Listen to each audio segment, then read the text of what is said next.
petit schéma qui dit qu'on agit à partir d'images, c'est de se dire que nos possibilités dans le présent sont donc contraintes par nos images du futur. Et je parle souvent de ce petit livre de Ray Bradbury, le convecteur Toynbee, qui est assez illustratif de ça. Je ne sais pas si certains l'ont lu ici. C'est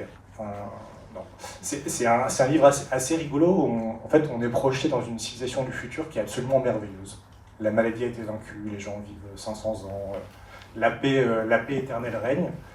Et en fait, on découvre très rapidement dans le livre que ce changement majeur de civilisation est apparu au moment où il y a eu un voyageur du temps qui est parti dans le futur et qui a ramené les images de cette civilisation merveilleuse.